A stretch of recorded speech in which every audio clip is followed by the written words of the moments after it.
Ketemu lagi di HSI Consulting, channel yang membahas tentang tips-tips di bidang perpajakan. Hari ini saya khusus mau memberikan feedback atau tanggapan dengan banyaknya pemberitaan tentang kasus di mana konsultan pajak terlibat dalam urusan mengelabui kewajiban pajak, kemudian bekerja sama dengan aparat pajak sehingga merugikan negara dan kemudian lari ke luar negeri dan sebagainya. Apakah pendapat ini sudah disampaikan oleh seorang konsultan pajak? Saya sebagai konsultan pajak resmi akan memberikan komentar saya. Saksikan terus.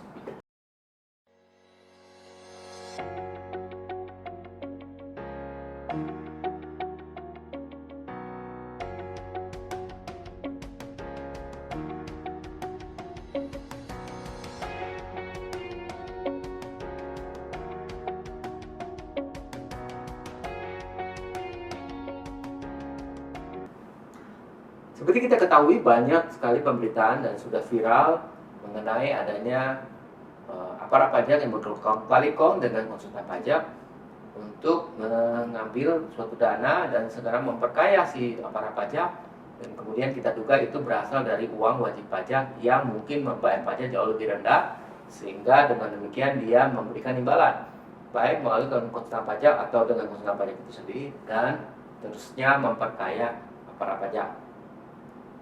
Nah, tidak semua konsultan seperti itu ya, gara teman-teman. Tidak semua konsultan yang ada di Indonesia berperilaku demikian. Karena konsultan pajak itu adalah walaupun dibayar oleh WP-nya atau kliennya, tetapi mereka mendapatkan izin dari Kementerian Keuangan.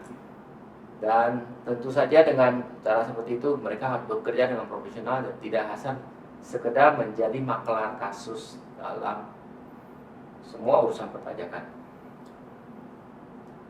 Berarti tugasnya konsultan pajak selain membereskan masalah pajak, juga harus memberi edukasi kepada wajib pajak tentang kewajiban-kewajiban perpajakannya yang sedemikian kompleks sehingga seorang konsultan pajak mampu memberikan penjelasan yang lebih singkat dan lebih dapat dimengerti oleh konsultan pajak. Dan berdasarkan jam terbang yang dia miliki, dia bisa memberikan advies yang terbaik, cara-cara mungkin memberikan tips-tips bagaimana tax planning dan sebagainya. Jadi apa bedanya nih konsultan pajak dengan makelar kasus?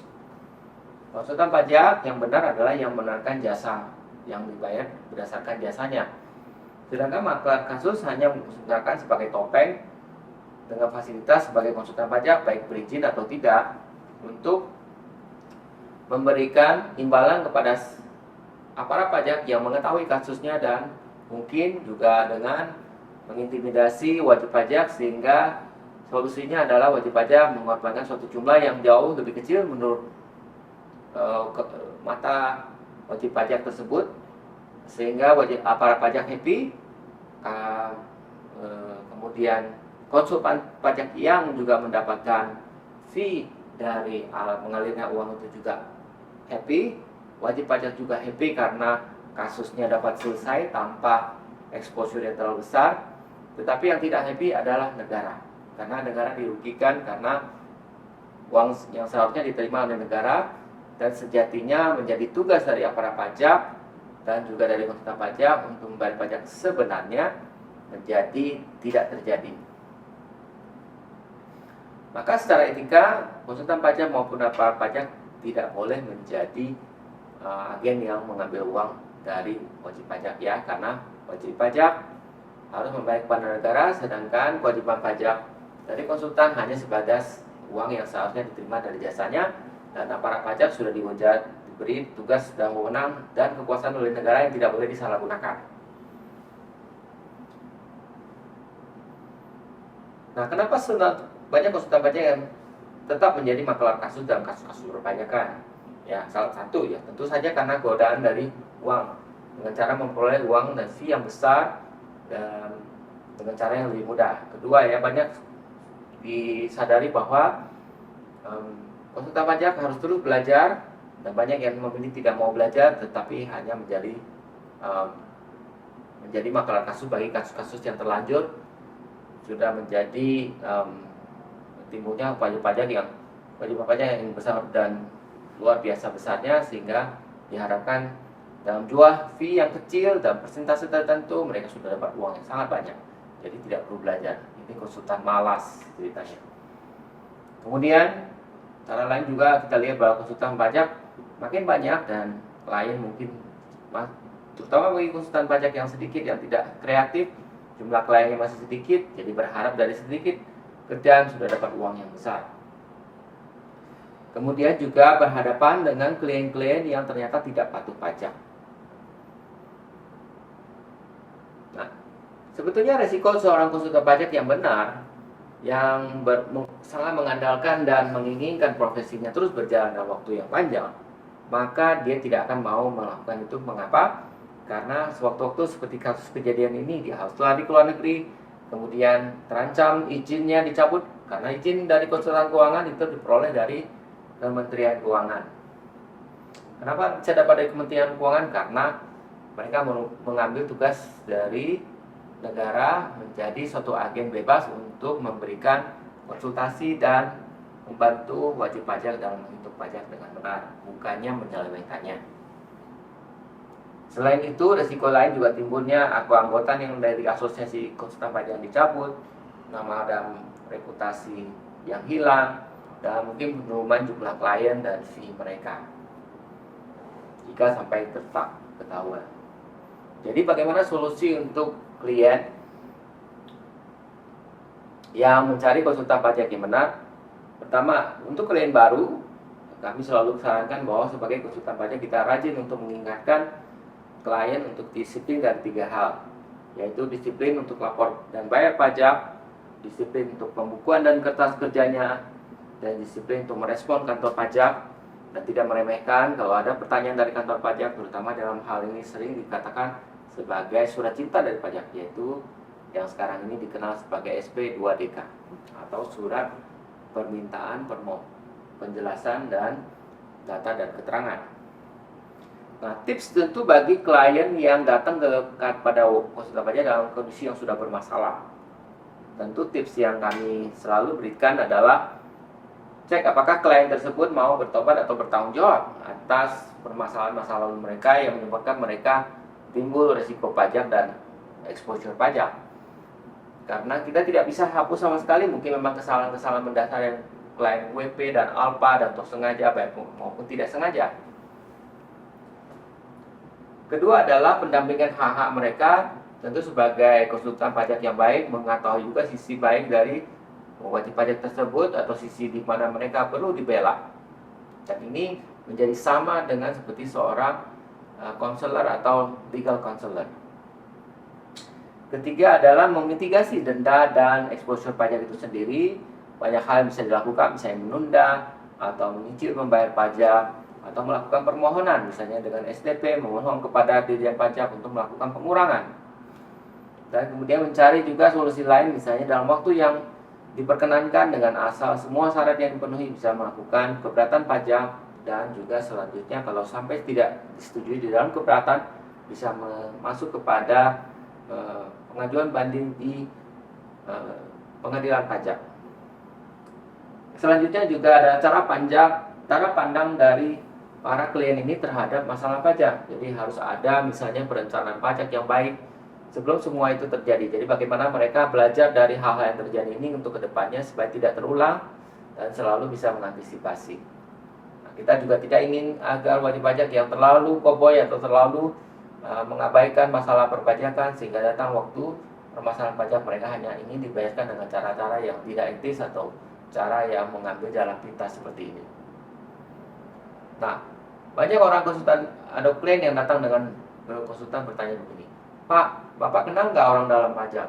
Bapak kenal nggak sama direktur atau kepala kantor pelayanan pajak tempat saya mendaftarkan diri? Menurut saya, di zaman 10 atau 20 tahun lalu mungkin masih relevan. Tetapi di zaman sekarang dengan adanya reformasi perpajakan yang baik, karena ini kasus yang sudah menimpa hanya segelintir orang, yang saya percaya tidak seluruh korupsi perpajakan menjadi jelek, tetapi sistem dan transformasi Dirjen Pajak ini menyebabkan adanya sistem di mana kita tidak perlu berkenal dengan seseorang, Dirjen Pajak atau petinggi pajak di dalam lingkungan pajak untuk menjadi WAB atau untuk memudahkan kasus. Kenapa? Soalnya di setiap titik di mana wajib pajak itu berhadapan dengan Dirjen Pajak selalu bisa dengan petugas pajak yang langsung, yaitu yang pemeriksanya, atau juga dengan account representatifnya. Nah, dua orang ini sudah cukup bagi kita sebagai konsultan pajak untuk membawa surat tugas datang kepada mereka untuk merepresentasikan diri dalam pajak. Anda tidak perlu kenal dengan kepala kantornya dan sebagainya, kecuali Anda mengajukan hal-hal yang aneh-aneh tadi, yaitu misalnya minta dikurangi, minta dibatalkan. Nah, namun dalam hal demikian banyak sekali juga klien-klien yang kemudian dilaporkan oleh AR-nya atau pemeriksanya karena mereka main istilahnya surat sakti atau main jabatan untuk mentrespas atau istilahnya apa ya, melalui birokrasi yang seharusnya dan kemudian membypass birokrasi yang seharusnya, ya. Jadi di zaman sekarang, jika Anda berhadapan dengan wajib pajak atau aparat pajak yang nakal, jangan bekerja sama dengan mereka kalau kita tidak merasa perlu, atau ada kasus-kasus yang kita merasa kita sudah benar, di jalur yang benar. Nah, intimidasi dari aparat pajak tidak dapat dilakukan jika mereka tidak melihat kelemahan kita. Nah, untuk itu jangan memberikan peluang bahwa pembukuan Anda atau cara Anda melapor atau membayar pajak atau menuliskan di dalam SPT Anda itu mengalami masalah-masalah. Untuk itu proteksinya ada di satu hal, itu Anda merencanakan dengan bantuan konsultan pajak yang memberi advies yang sebaik-baiknya atas keadaan perpajakan Anda. Saya tutup dengan penekanan bahwa Anda tidak perlu orang ex konsultan pajak, orang ex aparat pajak, petinggi pajak untuk menjadi konsultan Anda. Seorang konsultan adalah orang yang benar-benar mengerti tentang apa yang menjadi kewajiban Anda berdasarkan peraturan yang ada dari undang-undang, peraturan Kementerian Keuangan, dan mereka mengetahui hak-hak Anda. Tidak perlu seorang aparat mungkin mengenal seseorang di dalam yang bertugas saat ini sebagai petinggi pajak, tetapi di dalam prakteknya berdasarkan pengalaman saya, kita tidak perlu menggunakan orang petinggi tersebut untuk menyelesaikan kasus perpajakan. Demikian menurut saya, carilah konsultan pajak yang bisa dan mampu memberikan advies yang terbaik untuk Anda, yang menjelaskan dengan objektif semua kasus dan semua permasalahan dan semua risiko yang Anda perlu jalankan, dan memberi advies yang terbaik. Saya jadi cara-cara legal untuk menghemat pajak sehingga Anda dapat dihindarkan dari masalah-masalah yang harus berhubungan dengan aparat pajak yang mau memeras Anda atau mau mencari-cari kesalahan Anda. Sebab di dalam kasus perpajakan di mana wajib pajak sudah benar, maka haknya akan dapat diperjuangkan terus bahkan sampai ke pengadilan pajak, dan keadilan pajak di Indonesia masih dapat diharapkan. Demikian advice dan pengalaman saya untuk sharing dengan kalian. Semoga ini berguna bagi teman-teman yang merasa bermanfaat. Silakan share dengan teman-teman lainnya untuk dapat berkeyakinan bahwa pajak Indonesia masih berkeadilan dan masih dapat diperjuangkan, dan masih Anda boleh harapkan dan tidak mengganggu bisnis Anda. Demikian dari saya, salam sukses.